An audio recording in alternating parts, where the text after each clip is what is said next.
Infection control society Pakistan کی طرف سے ہاسپٹل انفیکشن کنٹرول کے بارے میں مضامین آپ کی خدمت میں پیش کیے جا رہے ہیں۔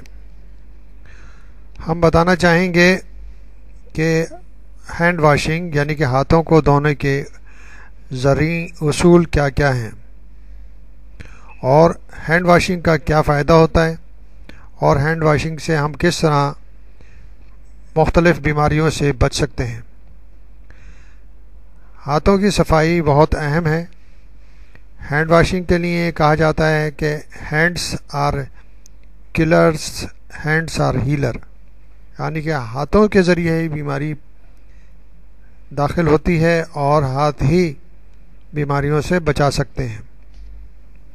ہاتھ کا دھونا انفیکشن کنٹرول کے لیے بہت ضروری ہے کیونکہ خراب اور جراثیم زدہ یعنی کہ انفیکٹڈ اور پالوٹیڈ ہینڈز ہاتھ انفیکشن کے پھیلاؤ میں مددگار ثابت ہوتے ہیں۔ ایک محتاط اندازے کے مطابق 60 to 70% 60 سے 70% انفیکشن گندے ہاتھوں کی وجہ سے لوگوں میں منتقل ہوتے ہیں، اور اگر ہم صحیح طریقے اور اچھے لوشن یا صابن سے ہاتھ دھو لیں تو ہم 60 to 70% انفیکشن پر قابو پا لیں گے۔ ہاتھ دھونے کے ہینڈ واشنگ کے 3 طریقے ہیں۔ عام ہاتھ دھونے کا طریقہ سوشل ہینڈ واشنگ۔ نمبر 2، حفظان صحت کے سے ہاتھ دھونے کا طریقہ ہائیجینک ہینڈ واشنگ۔ نمبر 3، جراحی یعنی کہ سرجری کے لیے ہاتھ دھونے کے طریقے سرجیکل ہینڈ واشنگ۔ ہم اس کو الگ الگ کر کے مختلف اس کی تفصیل آپ کے خدمت میں پیش کریں گے۔ عام ہاتھ دھونے کا طریقہ یہ کہ ایک عام طریقہ ہوتا ہے جس سے عام صابن استعمال کیا جاتا ہے اور ہاتھ دھونے کے بعد بھی اس پر جراثیم رہ جاتے ہیں۔ اس طریقے سے جراثیم کی تعداد تو کم ہو جاتی ہے لیکن ختم نہیں ہوتی۔ یہ طریقہ عام انسان روزانہ اپنی عام زندگی میں استعمال کرتے ہیں۔ نمبر 2، حفظان صحت سے ہاتھ دھونے کا طریقہ یہ وہ طریقہ ہوتا ہے جس میں ہاتھ دھونے کے کچھ اصول یا طریقے ہوتے ہیں اور اس میں کوئی اینٹی سیپٹک لوشن یا صابن استعمال کیا جاتا ہے۔ اس طریقے کو زیادہ تر استعمال ہاسپٹل یا صحتی اداروں میں اپنایا جاتا ہے۔ اس کو اپنانے کے بعد ہاتھ میں کوئی جراثیم باقی نہیں رہتے۔ یہ وہ طریقہ ہے جس کو اپنا کر ہم زیادہ تر انفیکشن پر قابو پانے میں کامیاب ہو جاتے ہیں، اور اس میں بھی ہاتھ کلائیوں تک دھوئے جاتے ہیں۔ نمبر 3، جراحی یعنی کہ سرجری کے ہاتھ دھونے کا طریقہ یہ وہ طریقہ ہے جو عام طور پر آپریشن تھیٹر میں کام کرنے والے اپناتے ہیں، خاص طور پر سرجنز اور ان کے معاونین یعنی کہ جو نرسنگ اسٹاف ہوتا ہے یا آپریشن ٹیکنیشنز جو ہوتے ہیں وہ اس طریقے پہ عمل کرتے ہیں۔ اس میں ہاتھ کونی تک دھوئے جاتے ہیں اور اچھی طرح جراثیم کش لوشن یعنی کہ سرجیکل اسکریپ کیے جاتے ہیں۔ ہم کس لیے ہاتھ دھوتے ہیں؟ ہم ہاتھ مندرجہ ذیل وجوہات کے لیے ہاتھ دھوتے ہیں۔ نمبر 1، اپنے آپ کو بیماری سے بچانے کے لیے۔ نمبر 2، اپنی فیملی کے لوگوں کو بیماری سے بچانے کے لیے۔ نمبر 3، مریضوں کو ہاسپٹل میں دوسرا مرض لگنے سے بچانے کے لیے۔ نمبر 4، ہاسپٹل کے عملے کو بیماری سے بچانے کے لیے۔ نمبر 5، بیماری کو عوام الناس سے پہلے سے بچانے کے لیے۔ اس میں ہم جلد، ناخنوں اور بالوں کو اچھی طرح خیال رکھتے ہیں۔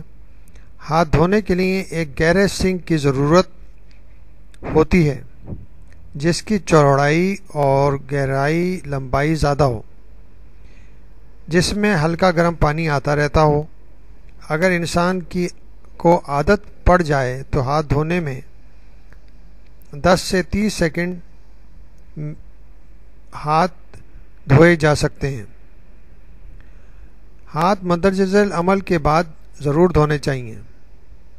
کام شروع کرنے سے پہلے، کھانے کو ہاتھ لگانے سے پہلے، صفائی کے بعد، بیت الخلاء یعنی کہ واش روم سے یا لیٹرین سے آنے کے بعد، جب ہاتھ مٹی یا گندگی سے ہٹے ہوئے نظر آئیں، جب آپ کھانا تناول کرنا چاہتے ہوں، مریض کے بستر اور سامان کو ہاتھ لگانے کے بعد، پہلے اور بعد کسی ایسیپٹک ٹیکنیک عمل کرنے سے پہلے یا بعد میں، خون یا جسمانی رطوبتوں کو ہاتھ لگانے کے بعد، کسی اور شعبے میں جانے سے پہلے اور واپس آنے کے بعد۔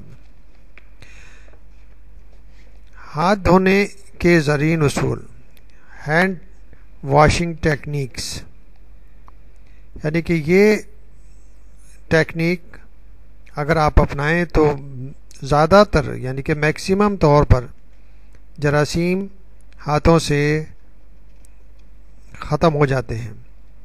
ہاتھ دھونے کا طریقہ، ہر طریقوں کو اگر آپ اس عمل سے دہرائیں گے تو آپ اپنے ہاتھوں کو جراثیموں سے پاک کر سکتے ہیں۔ پہلے سیدھے ہاتھ کی ہتھیلی سے الٹے ہاتھ کو اوپر سے ملیں، پھر ہتھیلی سے ہتھیلی ملا کر یعنی کہ پام ٹو پام رب کریں۔ اس کے بعد ہتھیلی کی طرف سے دونوں ہاتھ ملائیں اور انگلیاں ایک دوسرے میں پھنسائیں۔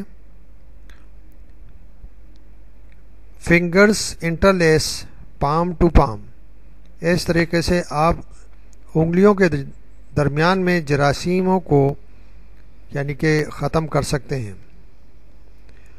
الٹے ہاتھ کی ہتھیلی سے سیدھے ہاتھ کو اوپر سے ملیں، left palm over the right dorsum of the hand.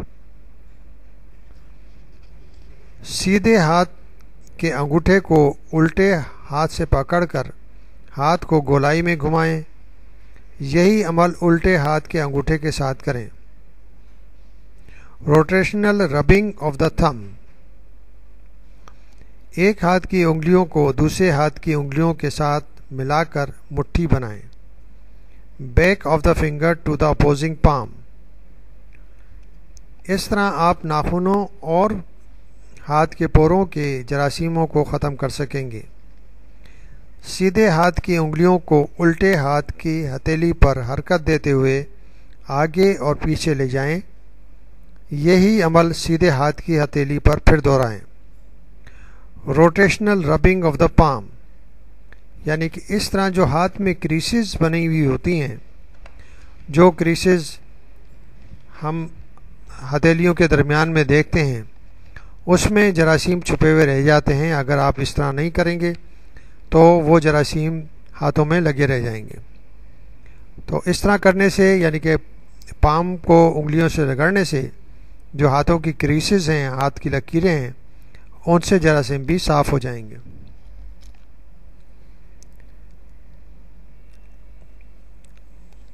اب ہم آپ کو بتانا چاہیں گے کہ ہاتھوں کو مندرجہ ذیل طریقے سے صاف کیا جاتا ہے۔